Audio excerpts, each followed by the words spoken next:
This is Financial Standard, the definitive source of news, thought leadership and analysis for Australian wealth management professionals. Financial Standard. Take the lead. Welcome to the Financial Standard podcast. I am your host, Karen Vergara, a senior journalist at Financial Standard. Hitting financial goals is important in financial advice, but understanding the motivations and what's behind the numbers is also important, but too often overlooked. Campbell Hagan, a senior lecturer in financial planning at Deakin University Business School, joins us today to explain why behavioural finance is a powerful tool for advisors to recognise not only their own biases and behaviours, but also their clients, so that they can help them make rational and better informed financial decisions. Campbell, thank you so much for joining us today. Thank you for having me. Campbell, first of all, let's define what behavioural finance is. Okay, so I guess at a general level, behavioral finance is the study of the psychological influences on financial decision making. And there's sort of two main streams of behavioral finance. The first, which takes a macro approach, is about identifying and explaining inefficiency and mispricing in the markets. So it's a study of market anomalies and the behavior of financial markets and participants. The second stream, and it's the one that I'm personally most interested in, is more concerned with the individual judgment and decision making. So when I think about behavioral finance, I tend to focus on the psychological and emotional factors that can influence financial decision making and how we can perhaps try to overcome some of the common barriers or limitations which can sometimes get in the way of making good financial decisions. So why is behavioural finance important for financial advisors?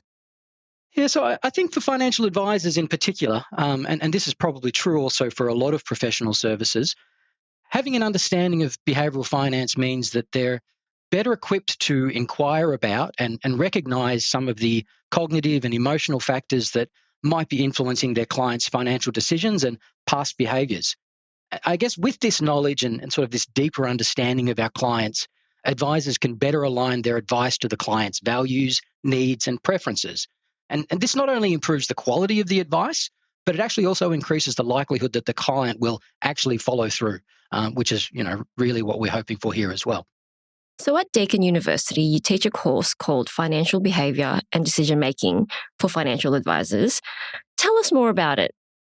Yeah, so if we think about historically financial planning education traditionally focused on sort of the technical aspects of advice, and then, you're getting your technical know-how in fields such as investing, superannuation, risk, insurance, and the likes. And whilst obviously all of those aspects are important, if not essential, they don't necessarily accurately reflect the day-to-day reality of the job, which is working with people. And not only working with people, but helping them to get from where they are now to ultimately where they want to go. So going back, this is almost 10 years ago, we were reshaping our courses and we sort of raised the question of what's missing. And I guess it was the soft skills, for want of a better term, or the actually in the early days when we were developing the unit, we referred to it as our bedside manner unit, something that a health practitioner might go through, okay? So the idea here was business education without numbers. What's left when you strip away all the rates, thresholds and formulas and the strategic components of financial planning and actually drill down to the financial planning process and the relationship aspects of working with clients. So upon graduating, for your students, what are their biggest takeaways from your course? So if we're just focusing on my unit, because obviously there's a breadth of knowledge in the course overall, I think it really varies. And this depends a lot on the background and prior professional experience of the student. So to give you a bit of an insight into the students I typically work with, we do have a lot of experienced advisors, and a lot of that has to do with the changes with professional education standards and the likes. But we also have a lot of career changes, people that are very new to the world of financial advice or have no prior experience. We have people who are working in client service roles and associate roles and trying to sort of upskill or get their approved degree. So I could have anyone from an engineer or a mining, someone from health, and a seasoned 20-year professional in the classroom with me at the same time. So that does sort of create a bit of an interesting dynamic at times, but we can leverage that and take advantage of it. So if I think about, the value that these individuals get, obviously the course has a different emphasis and plays to those sort of different levels of experience. A lot of the early topics focus on the relationship aspects of the advice process, topics like the value of advice and why it's not just investing. the discovery process, goals-based advice, best practices and risk profiling, things like this, that those that don't have prior experience really helps them to put, I hope, context around all that technical knowledge they've gained in other units. The second half of the course focuses more on behavioral finance theory. And I think this is where there's probably more value for experienced advisors. I'm not going to be able to upskill someone with 20 years experience on how to conduct an investigative interview. They probably could school me on that themselves. And so we're very mindful of that. But once we sort of get into that second half of the course, and we spend a few weeks discussing common emotional and behavioral biases and some of the negative impacts in particular that they can have on financial decisions, that's about building up our knowledge and our vocabulary around business finance. And that brings us to the so what part of the course. So naming behavioral biases might be a fun party trick, but the information alone is relatively useless in practice. So we start thinking about, well, what can we do to improve financial products or the financial planning process itself to try to overcome some of the common frictions and barriers which can impede progress and behavioral change. So we're drawing here not just on behavioral finance, but the broader decision sciences, and looking at how we can actually implement this in a financial planning context. How we can make it easier for clients to do what we ultimately want them to do. Sounds like a very interesting course. Let's talk about financial advisors in practice and where they're with a client. How have the behavioral finance skills advisors learned from you helped them in practice? Yeah, so I've been fortunate over the years. I've received some quite positive feedback about the course, and then that sort of led to enhancements in the course as well. But this includes how advisors sort of sought to put their learning into practice.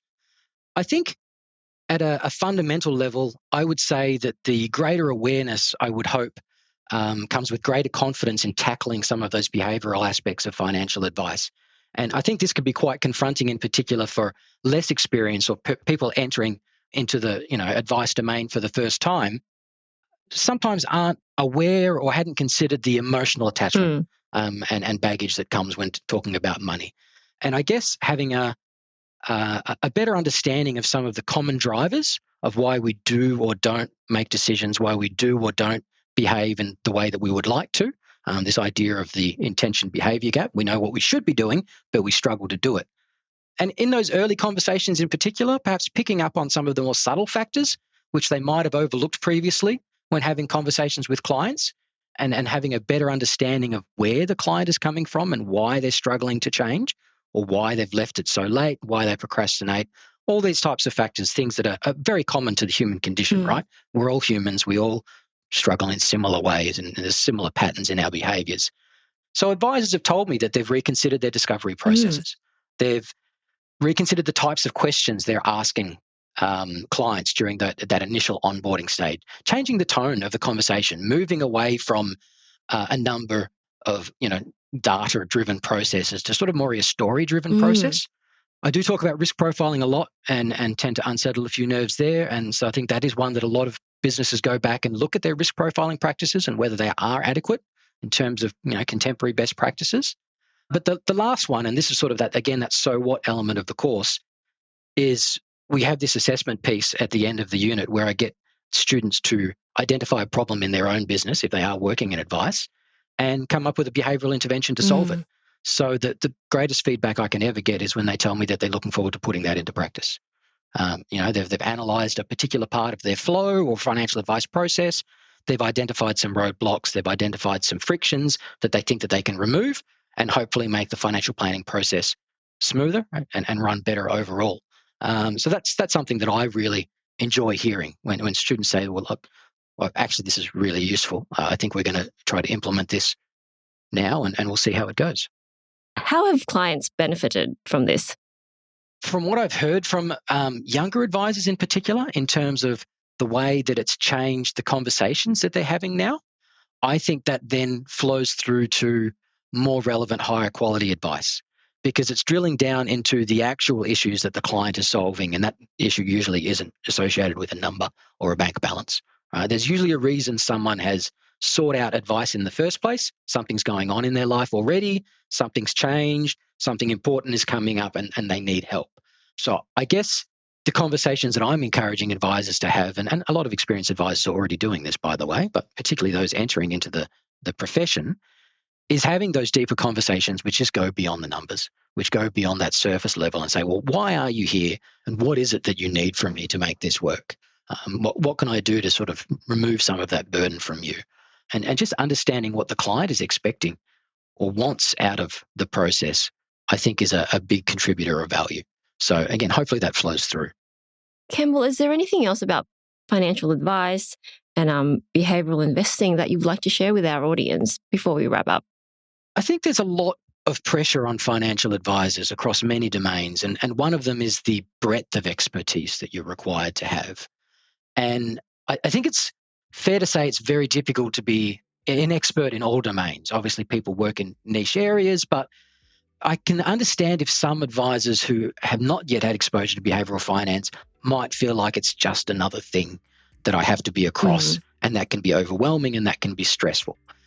What I would say is, much like any of the other areas, behavioral finance is a tool. It's a toolbox. It's not necessarily a revolutionary change in the way that you will run your business. For some it is, but for most it isn't. For most, I think it's just about improving the quality of conversations and having a better understanding of your client. And I think most would agree that that's any skills or knowledge that you can gain in order to improve that aspect of the business is going to flow through and have benefits in the advice process overall. So, there are lots of resources out there, formal courses, books, podcasts, everything else, for those that are curious and those that want to learn. And I know that there are a lot of enthusiasts and advocates in the advice profession that are really geared up on the benefits of behavioral finance. So there are plenty of resources and people available if you are interested in learning more.